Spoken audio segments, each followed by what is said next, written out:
எல்லாருக்கும் என் அன்பான வணக்கங்கள். நம்ம சத்குருவோட கர்மாங்கிற புக்கை பற்றி படிச்சிட்ருக்கோம். அதை படித்து அதுக்குள்ளே இருக்க முக்கியமான பாயிண்ட்ஸ் எல்லாம் தான் நான் இங்கே டிஸ்கஸ் பண்ணிகிட்ருக்கேன். முந்தின வீடியோவில் சொன்னதெல்லாம் உங்களுக்கு புரிஞ்சிருக்குன்னு நினைக்கிறேன். அதோட தொடர்ச்சியாக இன்றைக்கும் கொஞ்சம் விஷயங்கள் பார்க்கலாம்.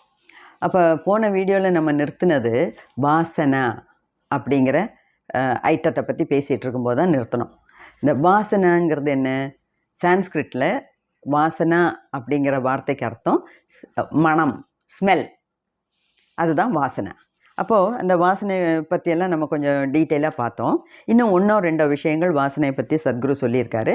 அதையும் நம்ம கொஞ்சம் பார்க்கலாம். அப்போது இதில் இன்னும் 2 எக்ஸாம்பிள் சொல்கிறார் வாசனையை நமக்கு புரிய வைக்கிறதுக்காக.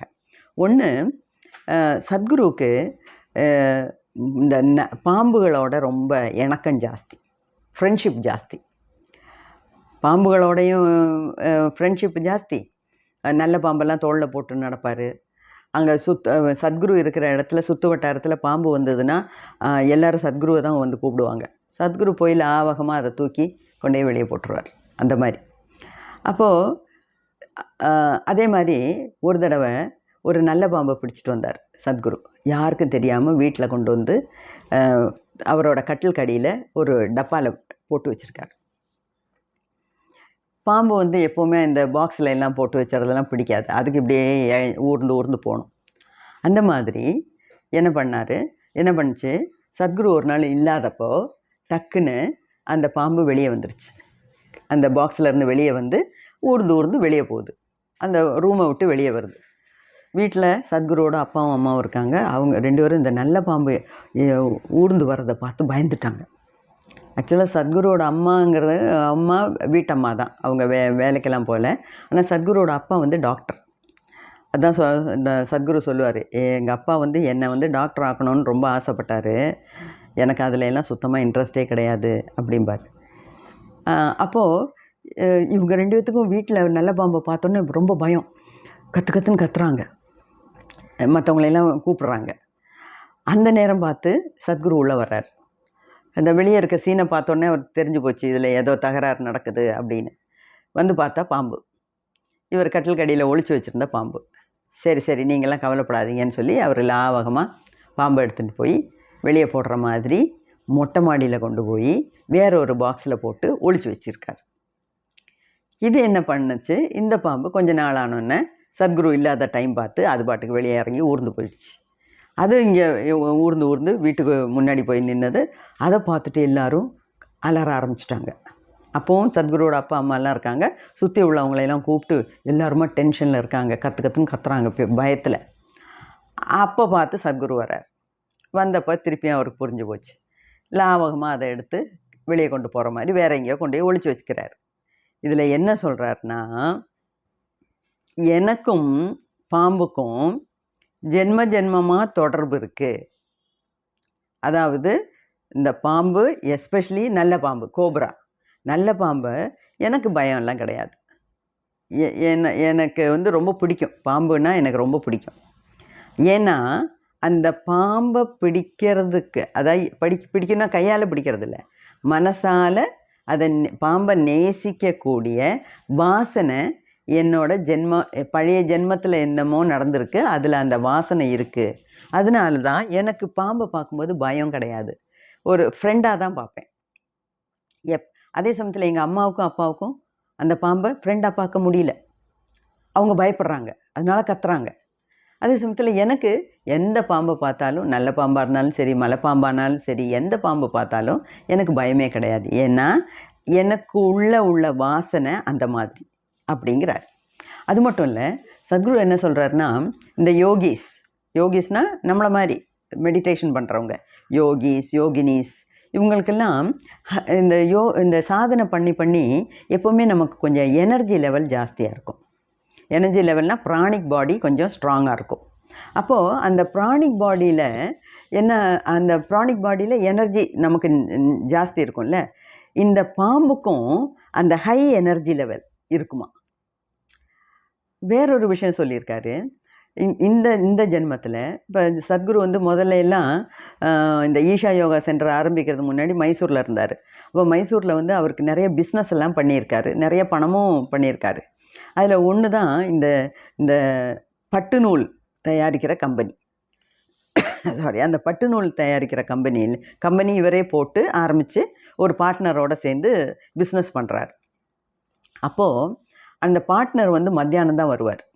அப்போ காலையில் சத்குரு கடையில் போயிருக்கணும், அந்த இடத்துல போயிருக்கணும், அந்த ஃபேக்ட்ரியில் போயிருக்கணும். மத்தியானம் பார்ட்னர் வந்தோடனே சத்குரு கிளம்பிடுவார்.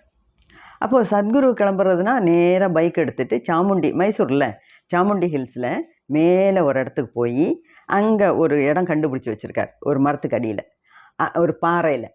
அந்த பாறையில் உட்காந்து தான் அவர் தினமும் மத்தியானம் தியானம் பண்ணுவாராம். அப்போது அவர் தியானம் பண்ணும்போது அங்கே உள்ள பாம்பெல்லாம் ஊர்ந்து இவரை தேடி வருமா. ஆனால் இவரை கடிக்கவோ கொத்தவோ ஒன்றும் செய்யாது. அவர் முன்னாடி இப்படியே பேசாமல் படுத்துருக்குமா. சத்குரு எந்திரிச்சு போனோன்னா அதுங்களும் போயிடுமா. அப்போது அது என்னென்னா அதுதான் வாசனை. அதாவது பாம்புகளுக்கு சத்குரு மேலே ஒரு இஷ்டம், சத்குருவுக்கு பாம்புகள் மேலே ஒரு இஷ்டம். அந்த இஷ்டம் எதனால் வருதுன்னா, ஏதோ ஒரு முன்ஜென்ம தொடர்பு, ஏதோ ஒரு வாசனை இருக்குது, அதனால தான் அப்படி நடக்குது. அது மட்டும் இல்லை, சத்குரு மட்டும் இல்லை, நம்ம யார் மெடிடேட் பண்ணாலும் நம்ம டீப்பாக மெடிடேட் பண்ணோம்னா பாம்பு வரும். ஆனால் நம்மளை உபதிரவம் பண்ணாது, அது பாட்டுக்கு அங்கே பேசாமல் இருக்கும். ஏன்னா அதோட எனர்ஜி லெவலும் நம்ம மெடிடேஷன் பண்ணும்போது நம்ம எனர்ஜி லெவலும் ஹையாக இருக்கிறதுனால நம்ம ஒரு இணக்கம் 2 பேத்துக்கும் வருது அப்படிங்கிறாரு. அப்போ இதெல்லாம் தான் வாசனைங்கிறதுக்காக சொல்கிறாரு. அது மட்டும் இல்லை, சத்குரு என்ன சொல்கிறாருன்னா, அதாவது ஹிந்துயிசத்தில், அதாவது ஈஸ்டர்ன் கல்ச்சரில் நம்ம கீழே நாட்டு கல்ச்சரில் பாம்புக்கு முக்கியத்துவம் கொடுக்குறோம். பாம்பை கொல்லக்கூடாது, சர்ப்பதோஷங்கிறது பெரிய தோஷம். அப்போ யாருமே பாம்பை அடித்து கொல்லக்கூடாதுங்குவாங்க. ஏன்னா பாம்புக்கு வந்து பெரிய ஒரு நல்ல எனர்ஜி லெவல் ஜாஸ்தி. அதே மாதிரி நம்ம பசுமாட்டை கொல்லவே மாட்டோம், பசுவோடதெல்லாம் கொன்று சாப்பிடவே மாட்டோம். ஏன்னா பசுங்கிறது மகாலட்சுமியோட அம்சம். ஒரு காமதேனுவோட படம் எடுத்திங்கன்னா அதில் அங்கங்கே என்னென்ன சாமிகள் இருக்குது, அதாவது ஒரு பசுமாட்டோட உடம்புல பின்னாடி வால் பக்கத்தில் மகாலட்சுமி இருக்கிறதா பின்னாடி தொட்டு நம்ம கண்ணில் வைப்போம். ஏன்னா பின்னாடி அந்த வால் பக்கத்தில் அதுக்கு மகாலட்சுமி வாசம் செய்கிறதா நமக்கு ஒரு ஐதீகம் என்ன. அதே மாதிரி காக்காவுக்கும் நம்ம ரொம்ப இம்பார்ட்டன்ஸ் கொடுப்போம். ஸோ பாம்பு, காக்கா, பசு, இது 3மே ஹையர் எனர்ஜி லெவல் உள்ளது. இப்போ ஒரு காக்கா வந்து நம்ம சாதம் வைக்கிறோம், காக்கா வந்து சாப்பிட்டுச்சுன்னா நம்ம முன்னோர்கள் வந்து சாப்பிட்றதா நம்ம நினைக்கிறோம். அதுலேயே அண்டங்காக்கா வந்துச்சுன்னா கட்டாயமாக நம்ம முன்னோர்கள் ரெப்ரசன்ட் பண்ணுது அது அப்படின்னு நினைக்கிறோம். ஏன்னா அவங்களுக்கும் யோகீஸுக்கும் யோகினீஸுக்கும் ஒரு வாசனை இருக்குது. அந்த வாசனைங்கிறது ஹையர் எனர்ஜி லெவல் அப்படின்னு சொல்கிறாங்க. ஓகே, அது ஒன்று. அது மட்டும் இல்லை, குண்டலினி சக்தி எல்லார் உடம்புலையும் இருக்கிறது குண்டலினி சக்தி தான். அந்த குண்டலினி சக்தி இருக்கிறதுனால தான் நான் பேசுகிறேன், நீங்கள் கேட்குறீங்க. நம்ம செய்கிற எல்லா வேலைக்கும் ஆதாரம் நம்ம மூலாதார சக்கரத்தில் இருக்கிற குண்டலினி சக்தி தான். ஆனால் அந்த குண்டலினி சக்தி வந்து நமக்கெல்லாம் வந்து ரொம்ப ஆக்டிவ் கிடையாது. அதனால் அதை தூங்குகிற பாம்பாக உருவகம் பண்ணியிருக்காங்க. அதாவது குண்டலினி சக்திங்கிறது ஒரு தூங்குகிற பாம்பு, அதாவது ஒரு பாம்பு தூங்குது, அந்த பாம்பை தான் குண்டலினி சக்தியை தான் பாம்பாக உருவகம் பண்ணியிருக்காங்க. அப்போ அந்த குண்டலினி சக்தி எப்படி இருக்குன்னா, மெலிசா 3 சுத்துள்ள பாம்பு. 3 சுத்து, 3.5 சுத்துங்கிறது 3 சுத்து, அப்புறம் அரைங்கிறது அந்த தலைபாகம் இப்படி நீட்டிகிட்டு இருக்க மாதிரி. அதுதான் அந்த நம்ம மூலாதாரத்தில் உறங்கி கிடக்கிற சக்தி, பெண் சக்தி அப்படிங்கிறாங்க. ஸோ அவ்வளோ பெரிய மகத்துவமான குண்டலினி சக்தியவே பாம்பாக தான் உருவகப்படுத்தி பேசுகிறாங்க. ஓகே, அப்போ இதெல்லாம் வந்து ஏதோ ஒரு விதத்தில் நம்மளோட பாரம்பரியத்தோடு இணைக்கப்பட்டிருக்கு. அதுதான் வாசனை அப்படிங்கிறார். ஓகே, அப்புறம் இன்னொரு எக்ஸாம்பிள் சொல்கிறாரு. அதாவது சத்குரு எங்கேயோ யோகா சொல்லி கொடுக்க போனார். யோகா சொல்லி கொடுக்க போகிற இடத்துல அதுக்கு ஆப்போசிட்டில் ஒரு குகை இருந்துதான். அப்போ சுற்றி உள்ளவங்கெல்லாம் சொல்லியிருக்காங்க, சத்குரு இது வந்து 1900 வருஷத்துக்கு முன்ன பழக்கம் உள்ள குகை. இதில் வந்து இந்த ஜெயின் ஜெயின் மதம் இருக்காங்கல்ல, ஜெயின்ஸ், அந்த ஜெயின் சந்நியாசிகள் இந்த குகைகளில் உட்கார்ந்து நிறைய வருஷங்கள் தியானம் பண்ணியிருக்காங்க அப்படின்னு சொல்லியிருக்காங்க. 1900 வருஷம்னா கிட்டத்தட்ட 2000 வருஷத்துக்கு முன்னே உட்காந்து பேசியிருக்காங்க, இல்லை இந்த மெடிடேஷன் பண்ணியிருக்காங்க. அது கேட்டோன்னே சத்குருக்கு ஒரு ஆசை, சரி நம்ம மெடிடேஷன் தானே, நம்மளும் போய் பார்க்கலாம் அப்படின்னு. சத்குரு எப்போவுமே இந்த ஃபிசிக்கல் பாடி மென்டல் பாடியை பற்றியெல்லாம் ரொம்ப இது பண்ண மாட்டார். அதாவது I am not the body, I am not even my mind அப்படிம்பார். அதான் இந்த ஃபிசிக்கல் பாடிக்கும் மென்டல் பாடிக்கும் ரொம்ப இம்பார்ட்டன்ஸ் வேண்டாம்.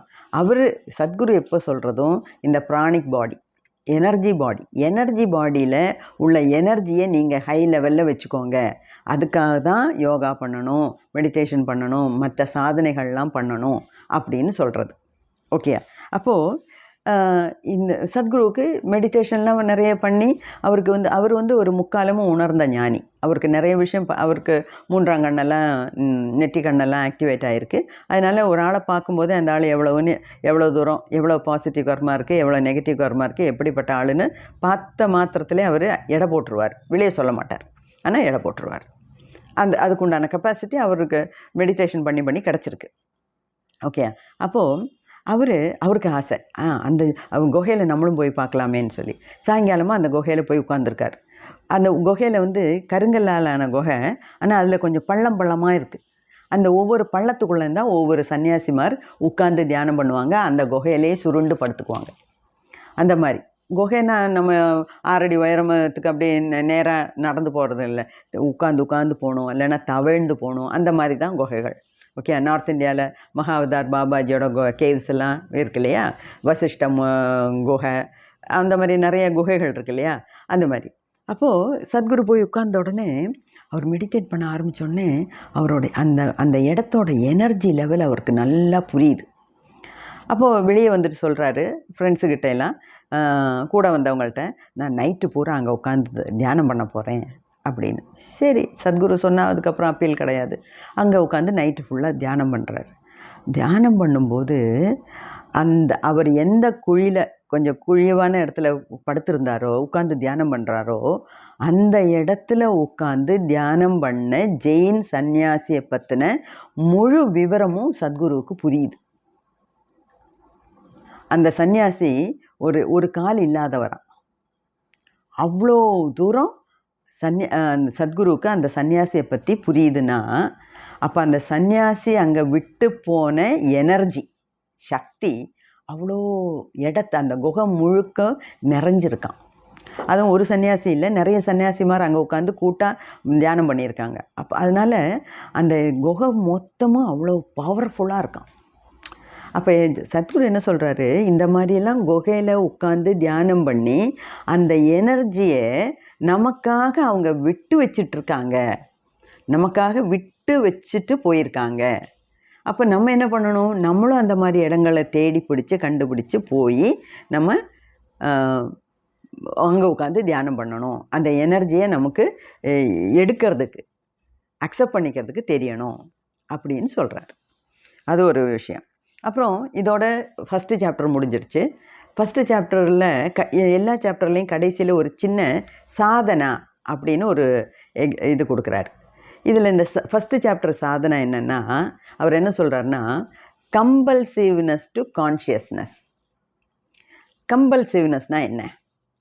அதாவது ஒன்று நினச்ச மாத்திரத்திலே அதை கட்டாயம் பண்ணணுங்கிற ஒரு உந்துதல், ஒரு வேகம் அவங்களுக்கு வருது. இப்போ ஒன்றும் இல்லை, இப்போது ஒரு இடத்துக்கு போகிறோம், அங்கே டேபிளில் ஒரு பிளேட் நிறையா லட்டு வச்சுருக்காங்க. இங்கே போனதில் ஒரு ஆளுக்கு லட்டு ரொம்ப பிடிக்கும். அப்போ அந்த லட்டுவை பார்த்த உடனே அதை எடுத்து சாப்பிட்ணுங்கிற ஒரு வேகம், உந்துதல். மற்றவங்க வந்தாங்களா, எல்லோரும் வந்து உட்காந்தாங்களா, எல்லோரும் உட்கார்ந்த பிறகு தானே நம்ம அதை எடுத்து சாப்பிட்ணும், அதுக்கு முன்னாடி அதை தொடக்கூடாது. அங்கே அந்த மாதிரிலாம் எல்லாம் தெரியுது. ஆனால் கூட அந்த பார்த்த உடனே அதை சாப்பிட்ணுங்கிற ஒரு வேகம். 2 3 எடுத்து சாப்பிட்றாரு. அதுதான் கம்பல்சிவ்னஸ். அதாவது ஒரு விஷயத்தை நம்ம செய்யணும்னு நம்மளே நம்மளை ஒரு இடத்தோட அந்த விஷயத்தோட உந்தி தள்ளுது. அதுதான் கம்பல்சிவ்னஸ். அப்போது எப்போவுமே நம்ம அந்த கம்பல்சிவ்னஸ்க்கு ஆள்படக்கூடாது. அந்த கம்பல்சிவ்னஸோட வாழ்க்கையை வாழக்கூடாது. அப்போ நம்ம யோசிக்கணும், எல்லாத்துக்கும் சேர்த்து கெஸ்ட்டுக்காக நமக்கு தான் வச்சுருக்காங்க, கெஸ்ட்டுக்காக எல்லோரும் கெஸ்ட்டு வந்த பிறகு அவங்க பரிமாறுவாங்க, பரிமாறினதுக்கப்புறம் தான் அதை எடுத்து சாப்பிட்ணும், அதுக்கு முன்னே அதில் கை வைக்கக்கூடாது அப்படிங்கிற ஒரு தெரிஞ்சிருந்து கூட அதுக்கு மேலே அந்த எடுத்து சாப்பிட்ணுங்கிற ஒரு வேகம், அந்த வேகத்தில் தான் எடுத்து சாப்பிட்றாரு. அந்த உந்துதல் இருக்குல்ல, அதுக்கு தான் கம்பல்சிவ்னஸ் அப்படின்னு சொல்கிறார். ஓகே, அப்போது சத்குரு என்ன சொல்கிறாரு, இந்த கம்பல்சிவ்னஸ் எதுக்குமே சரிப்படாது.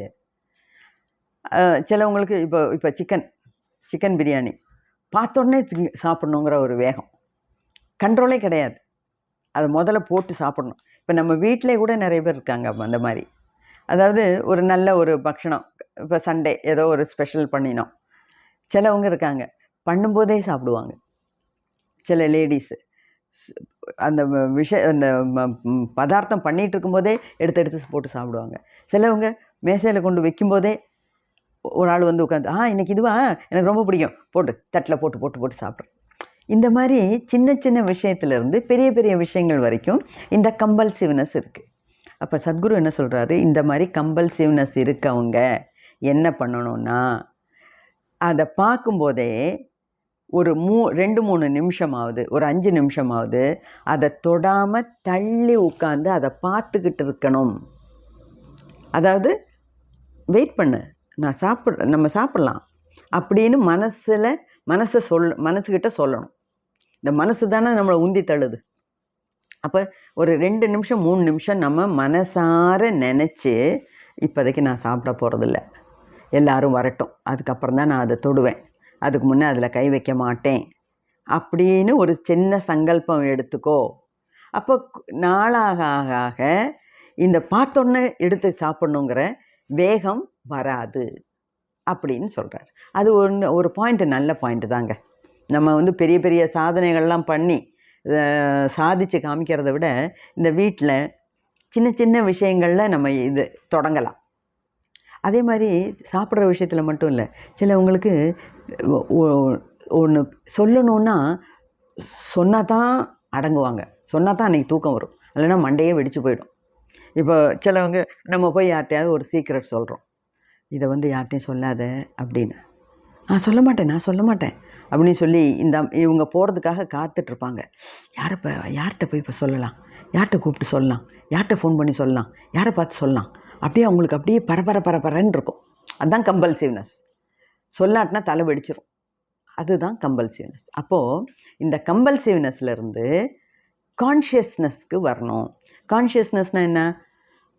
புத்தியை உபயோகித்து நம்ம யோசித்து பார்க்கணும். இந்த மாதிரி பேசக்கூடாது, இல்லைன்னா இந்த பார்த்தோன்னே எடுத்து சாப்பிடக்கூடாது, சீக்கிரட்டை சொல்லக்கூடாதுன்னு சொல்லும்போது நம்ம ஏன் அடுத்தது அப்படியே பரபரக்கிறோம், இன்னொரு ஆள்கிட்ட யார்கிட்ட சொல்லலான்னு, அது தப்பு. சீக்கிரட்டாக நம்ம மனசுக்குள்ளே வச்சுக்கணும். அப்படிங்கிற மாதிரி நம்ம புத்தியை உபயோகித்து நம்ம அந்த அந்த கம்பல்சிவ்னஸ்ங்கிற ஒரு உந்துதல் உள்ள குணத்திலிருந்து அமைதியாக இருக்கிற குணத்துக்கு நம்மளை கொண்டு வரணும் அப்படிங்கிறார்.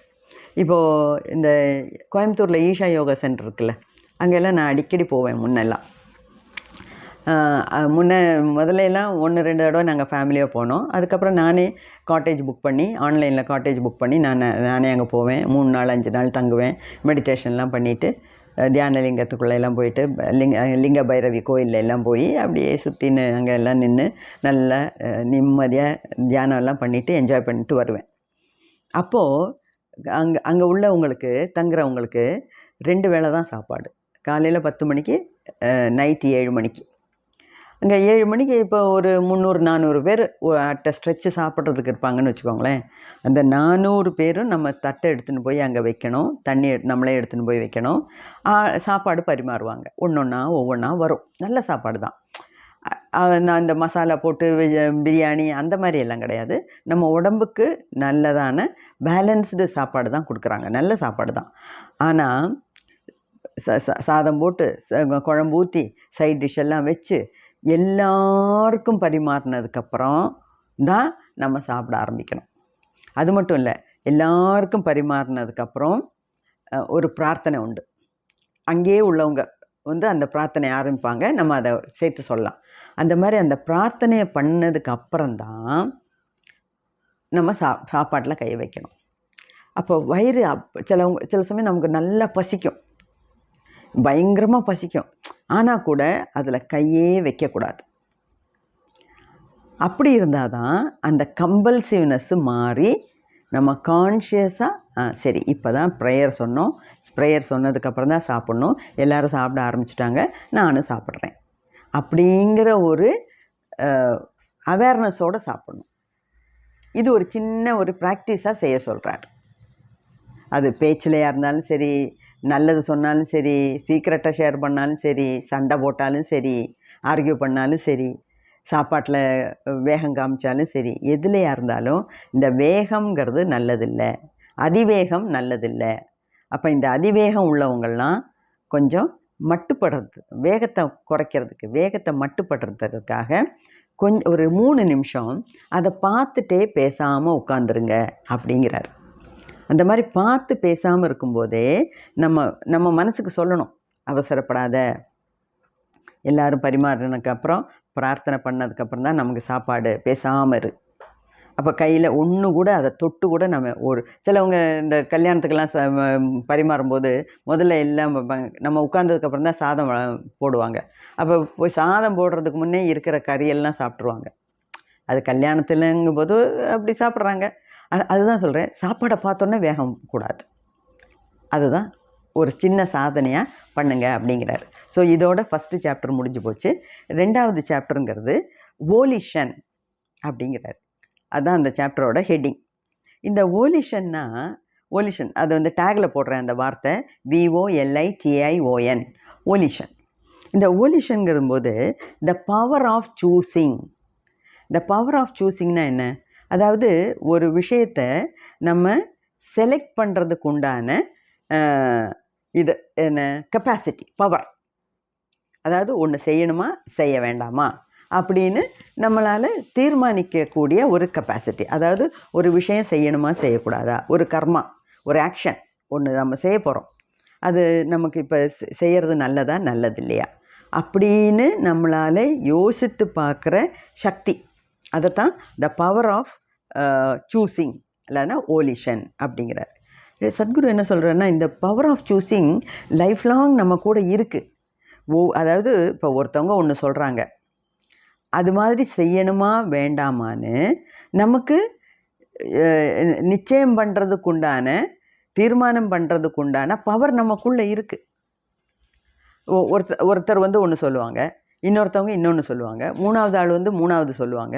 இப்போ ஒவ்வொருத்தவங்க சொல்கிறதையும் நம்ம கேட்டு செஞ்சுக்கிட்டே இருந்தோம்னா, அப்போது இப்போ 3 பேர் 3 விதமாக சொல்லியிருக்காங்க, அதில் எது சரி எது தப்பு அப்படின்னு யோசித்து பார்த்து எதுக்கு சரியோ அதை மட்டும் செய்யணும். அப்போ தான் நம்ம கெட்ட கர்மாக்களை குறைச்சி நல்ல கர்மாக்களை ஜாஸ்தி பண்ணலாம் அப்படிங்கிறார். ஓகே. 2வது இதில் ஒரு சின்ன கதை சொல்கிறாரு. சத்குருவோட புக்கில் இருக்க கதை அவரே சொல்கிறாரு, இது ராமகிருஷ்ண பரமஹம்சர் சொன்ன கதைன்னு. ஆனால் அது மாதிரி இதே கதையை நான் சொன்னேன்ல, சின்ன வயசில் 3 பெரிய வால்யூம் வாங்கி வச்சுருந்தாங்க எங்கள் பாட்டி, ராமகிருஷ்ணரின் அமுத மொழிகள் அப்படின்னு. அதில் நிறைய கதைகள். நான் 6ஆம் கிளாஸ் படிக்கும்போது ஆரம்பித்தது அது. அப்போது அந்த கதைகளை படிக்கிறதுக்காக தான் அந்த புக்கை எடுத்து படிக்க ஆரம்பித்தேன். அப்போது அதில் இந்த கதை சொன்னார், ராமகிருஷ்ண பரமஹம்சரே சொல்லியிருக்கார். அதைத்தான் சத்குரு திருப்பி அவரோட புக்கில் 2nd சாப்டரில் சொல்கிறாரு. அதாவது சாட்டர்டே ஆனால் 2 ஃப்ரெண்ட்ஸ் இருக்காங்க, 2 ஜென்ஸு. அவங்க 2 பேர்த்துக்கும் சாட்டர்டே ஆனால் வீக்கெண்டு தானே, அப்போ அவங்களுக்கு ஒரு ப்ராத்தல் ஹவுஸில் போகணுன்னு ப்ராக்டிஸ், எல்லா சாட்டர்டே. அவங்க ரெகுலராக அங்கே போவாங்க. அப்படி போயிட்டுருக்கும்போது 2 பேரும் நடந்து போயிட்டுருக்காங்க. அப்போது ஒரு இடத்துல ரொம்ப கூட்டமாக இருந்தது. ஏன் கூட்டமாக இருக்குது அப்படின்னு நினச்சிட்டு பார்க்க போகிறாங்க. பார்க்க போனால் ஒரு சாமியார் அங்கே உட்காந்து பகவத்கீதையை பற்றி பெருசாக ஒரு சொற்பொழிவு நடத்திட்டுருக்கார். பக்தியாக்கும் முக்தியாக்கும் அப்படி இப்படின்னு ரொம்ப நல்ல விதத்தில் பேசிகிட்ருக்கார். அதில் இந்த 2 ஃப்ரெண்ட்ஸில் ஒரு ஆளுக்கு அதை கேட்ட உடனே சே உலகத்தில் இப்போ நம்மளை சுற்றி எவ்வளோ நல்லது நடக்குது, நம்ம ஏன் இந்த மாதிரி நீசமான அதாவது கெட்ட ஒரு வேலைக்கு போகிறோம், நம்ம ஏன் அங்கெல்லாம் போகணும், இந்த மாதிரி நல்லது கேட்டு நமக்கும் முக்தி கிடைக்கிறதுக்கு ஒரு வழி இருக்கான்னு பார்க்க வேணும்ல, நம்ம ஏன் அந்த இடத்துக்கு போகிறோம் அப்படின்னு அந்த ஆளுக்கு மனசில் தோணுது. அப்போது ஃப்ரெண்டுக்கிட்ட சொல்கிறாரு, நான் வரலப்பா, எனக்கு இது கேட்கணும் போல் இருக்குது, நான் இன்றைக்கி வரல, நீ போகிறதுனா போ, நான் வரல அப்படின்னு சொல்லி இந்த பகவத்கீதா சொற்பொழிவில் உட்காந்து கலந்துக்கிட்டு கேட்டுக்கிட்டு இருக்கார்.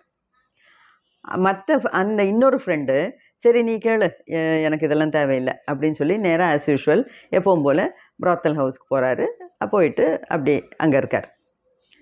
இந்த பகவத்கீதா கேட்குற ஆள் மனசெல்லாம் இந்த பிராத்தல் ஹவுஸில், என் ஃப்ரெண்டு அங்கே போயிருக்கான், அவன் எப்படி என்ஜாய் பண்ணுவான், அவன் ஜாலியாக இருப்பான், நான் ஏன் இந்த மாதிரி ஒரு புத்திகட்ட டிசிஷன் எடுத்தேன், நான் ஏன் இதை கேட்க உட்காந்தேன், நான் செஞ்சது சரியில்லையோ அப்படின்னு இந்த பகவத்கீதா சொற்பொழிவு கேட்க உட்கார்ந்தவன் மனசெல்லாம் பிராத்தல் ஹவுஸில் இருந்தவன் யோசிக்கிறான், எவ்வளோ மோசமான ஆள் நான், அவன் எவ்வளோ நல்லவன், அதனால தானே பகவத்கீதா சொற்பொழிவு கேட்டோன்னே அவன் அங்கேயே உட்காந்துட்டான், எனக்கே இந்த புத்தி வரல அப்படின்னு சொல்லி அவன் நினச்சிட்ருக்கான். இப்போது இந்த 2 பேரில் யாருக்கு நெகட்டிவ் கர்மா ஜாஸ்தி? பகவத்கீதா சொற்பொழிவு கேட்குறதுக்காக போனவனோட நெகட்டிவ் கர்மா தான் ஜாஸ்தி. ஏன்னா அவன் அங்கே ஃபிசிக்கலாக ப்ரெசண்ட்டாக இருக்கான், காதலை கேட்குறான், ஆனால் மனசு எங்கே இருக்குது? இங்கே இருக்குது. ஆனால் இங்கே பிராத்தல் ஹவுஸில் இருக்கவனுக்கு மனசு எங்கே இருக்குது? பகவத்கீதா சொற்பொழிவில் இருக்குது. அப்போது இவங்க 2 பேரையும் கம்பேர் பண்ணும்போது யாருக்கு நெகட்டிவ் கர்மா? பகவத்கீதா சொற்பொழிவு கேட்குறதுக்காக உட்கார்ந்தவனுக்கு தான் நெகட்டிவ் கர்மா. ஏன்னா அவனோட மனசில் ஓடுறது சரியில்லை. அப்போது சத்குருவும் என்ன சொல்கிறாருன்னா, சரி நான் அன்றைக்கே சொன்னேன், மனசா வாஜா கர்மனா, அதாவது மனசில் எந்த விதமான எண்ணங்கள் வருது அப்படிங்கிறது ரொம்ப முக்கியம். நம்ம எண்ணங்கள் தான் நம்ம லைஃப்பை ஷேப் பண்ண உருவாக்குறதுக்கு ஹெல்ப் பண்ணுது. அப்போது அந்த எண்ணங்கள் நல்லா இருந்தால் தான் நம்ம நல்ல கர்மாக்கள் செய்ய முடியும். அல்லாட்டினா நம்ம நிறைய நெகட்டிவ் கர்மாக்கள் தான் செஞ்சிட்ருப்போம் அப்படிங்கிறத சத்குரு சொல்கிறார். அதில் என்ன சொல்கிறாருன்னா, இப்போது இன்னொன்று, அதாவது நம்ம இன்டென்ஷன் மேட்டர்ஸ் அப்படிங்கிறார். இன்டென்ஷன்னா நம்ம ஒரு காரியம் செய்யும்போது அதுக்குண்டான நோக்கம், அந்த நோக்கம்தான் நமக்கு முக்கியம். இப்போ ஒருத்தன் வந்து இன்னொருத்தனை கொலை பண்ணுறான். அந்த குத்தி கொலை பண்ணினப்போ கூட அவனோட நோக்கம் என்னவாக இருந்தது அப்படிங்கிறத கணக்கில் எடுத்து தான் கோர்ட்டில் கூட ஜட்ஜ்மெண்ட்டு சொல்லுவாங்க. அவன் ஒரு கெட்ட நோக்கத்தோடு ஒரு தப்பு பண்ணினா அவனுக்கு பனிஷ்மெண்ட் ஜாஸ்தி. அவன் நல்ல எண்ணத்தோடு தான் அதை பண்ணினான். இப்போ இந்த ஆளை குத்தி கொண்டாதான் அவனை வந்து வேறு ஒரு குழந்தைகிட்ட இருந்து காப்பாற்ற முடியும், ஒரு குழந்தைய அவங்ககிட்ட இருந்து காப்பாற்ற முடியும், இல்லைன்னா அவன் வந்து குழந்தைகிட்ட தப்பாக பிஹேவ் பண்ணியிருப்பான் அப்படிங்கிற மாதிரி அந்த மாதிரி ஒரு சூழ்நிலை இருக்கலாம். அப்போது இவன் ஏன் அந்த ஆளை குத்தி கொன்னாங்கிறது, குத்தி கொன்னதுக்கு ஜெயில் தண்டனை உண்டு, பனிஷ்மெண்ட் உண்டு இல்லைங்கள, ஆனால் அவன் எந்த நோக்கத்தோடு செஞ்சாங்கிறத வச்சும் அவனுக்கு பனிஷ்மெண்ட்டு வேறுபடும் அப்படின்னு சொல்கிறார். ரெண்டாவது, இது அந்த இன்டென்ஷன் உத்தேசத்துக்காக ஒரு சின்ன கொஞ்சம் ஒரு 5 எக்ஸாம்பிள் சொல்கிறாரு. நம்ம அதையும் பார்த்துட்டு நம்ம இன்றைக்கி உள்ள வீடியோவை முடிச்சிடலாம். அதாவது இப்போது 2 குழந்தைங்கள் கத்தி வச்சு விளையாடுது. அங்கே பெரியவங்க யாரும் இல்லை. பெரியவங்க இருந்தாங்கன்னா கத்தியெல்லாம் வச்சு விளையாடக்கூடாதுன்னு அப்போவே வாங்கியிருப்பாங்க. இந்த யாரும் இல்லாதனால இந்த 2 குழந்தைகள் விளையாடிட்டே இருக்குது. விளையாடி ஒரு குழந்தை தெரியாமல் இன்னொரு குழந்தை கழுத்தில் கத்தி பட்டுருச்சு. கத்தி பட்டு ரத்தம் வந்து அந்த குழந்தை அங்கேயே செத்துருச்சு. அது ஒன்று. 2வது கேஸ் என்ன சொல்கிறாருன்னா, 2-3 பேர் அங்கே ஒரு இடத்துல நின்று இருந்து காய்கறி நறுக்கிட்டு இருக்காங்க. எல்லார் கையிலையும் கத்தி இருக்குது. இப்போ இந்த கல்யாணத்துக்கெல்லாம் கூட்டமாக போய் காய்கறி எல்லாம் நறுக்குவாங்க, அந்த மாதிரியெல்லாம் இருக்காங்க இல்லை, அந்த மாதிரி ஒரு சீன் ஞாபகத்தில் வச்சுக்கோ கொண்டு வாங்க. அந்த 3 பேர் காய்கறி நறுக்கிட்டே இருக்காங்க. அவங்களுக்குள்ள பேச்சு வருது.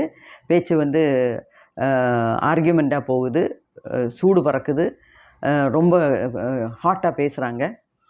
பேசி பேசி பேசி ஒருத்தன் கையில் இருக்க கத்தியை வச்சு இன்னொருத்தனை குத்துறான். பேச்சு வேகத்தில் தெரியாமல் தான் அவனுக்கு அவ்வளோ கோபம், இவன் என்ன இப்படி பேசுகிறான்னு சொல்லி கையில் கத்தி இருந்ததுனால கத்தியை வச்சு குத்துறான். அவன் செத்து போயிடுறான். இது 2வது கேஸ். 3வது கேஸ் என்னென்னா, அதாவது நம்ம எவ்வளோ தூரம் என்னவா நினச்சி சொல்கிறோம் அப்படிங்கிறத தான் சத்குரு வந்து சொல்கிறார். அப்போ 3வதுல என்ன கேஸ் சொல்கிறாருன்னா, இப்போ ஒரு பகைவன் நமக்கு இருக்கான். அந்த பகைவனை எப்படி கொன்னா முடியும்? அந்த பகைவனை பிளான் பண்ணி கொல்லணும். அந்த பிளான் பண்ணி கொலை பண்ணுறான். அது 3வது கேஸ். 4வது கேஸு, இவனுக்கு ஒரு பகைவன் இருக்கான். அந்த பகைவனை கொல்லணும்னு பிளான் பண்ணுறான். அதனால் என்ன பண்ணுறான், இவன் ஃப்ரெண்டு போல் நடித்து டின்னருக்கு வீட்டில் கூப்பிட்டு டின்னரில் அவனோட சாப்பாட்டில் விஷம் வச்சு அவனை கொல்றான். அப்போ இந்த 4 கேஸ்லேயும் 2வதாக இருக்கிற ஆள் இறந்துடுறாங்க. முதல்ல இந்த கொலை பண்ணின ஆளுக்கு பனிஷ்மெண்ட் உண்டு. ஆனால் இதில் இந்த இன்டென்சிட்டி ஆஃப் கர்மான்னு நம்ம பார்த்தோம். அதாவது strong intensity, medium intensity, low intensity. அதாவது அதோட வீரியம் எவ்வளோ தூரம் அப்படின்னு பார்க்கும்போது, அந்த 2 குழந்தைகள் கத்தியை வச்சு விளையாடி தெரியாமல் ஒரு குழந்தை இன்னொரு குழந்தைய கொன்னுடுச்சுன்னா அந்த குழந்தைக்கு நெகட்டிவ் கர்மா தான். ஆனால் அதுக்கு ரொம்ப பாவம் கிடையாது. அதே சமயத்தில் இந்த 2வது கேஸு, வெஜிடபிள் கட் பண்ணும்போது ஆர்கியூ பண்ணி தெரியாமல் ஒருத்தனை கொன்னுட்டான். அதுலேயும் 2வது ஆள் செத்துட்டான். ஆனால் இந்த முதல்ல கொன்னவனுக்கு பனிஷ்மெண்ட் உண்டு, ஜெயில் தண்டனை கட்டாயமாக கிடைக்கும். ஆனால் அது தெரியாமல் பண்ணதுனால இது 15 வருஷம் இல்லைன்னா லைஃப் இம்ப்ரெசன்மெண்ட்டுங்கிறதெல்லாம் இல்லாமல் அவனோட பனிஷ்மெண்ட்டோட லெவல் வந்து கொஞ்சம் குறையும்.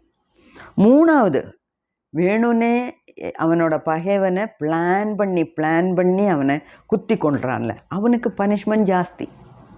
ஏன்னா அவனோட இன்டென்ஷன் சரியில்லை, அவனோட நினப்பு சரியில்லை, அவனோட உத்தேசம் சரியில்லை. ஓகே. 4வது, அவனுக்கு 3வது ஆளை விட 4வது ஆளுக்கு பனிஷ்மெண்ட் ஜாஸ்தி. ஏன்னா அவன் வேணும்னே அவனை கொல்றதுக்கு திட்டம் போட்டு டின்னருக்கு கூப்பிட்டு அவனை வீட்டில் கூப்பிட்டு அவனோட ஃபுட்டில் விஷம் கலந்து அவனை கொல்றான்.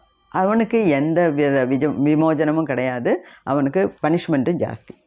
இப்போ இந்த 4 கேஸ்லேயும் என்ன சொல்கிறாருன்னா, அதாவது நம்ம மனசால் நினச்சி வேணும்னே செய்கிறதுக்கும் தெரியாமல் செய்கிறதுக்கும் வித்தியாசம் இருக்குது. அப்போ இதுக்கு எல்லாமே பனிஷ்மெண்ட் உண்டு. தெரியாமல் தப்பு செஞ்சாலும் பனிஷ்மெண்ட் உண்டு. அப்போ எல்லா தடவையும் தப்பு பண்ணிவிட்டு நான் தெரியாமல் பண்ணிட்டேன்னு அதிலேருந்து எஸ்கேப் அடிக்க முடியாது. ஆனாலும் அந்த கர்மாவுக்கு ஏற்ற மாதிரி அவங்களுக்கு பனிஷ்மெண்ட்டு கிடைக்கும் அப்படிங்கிறார்.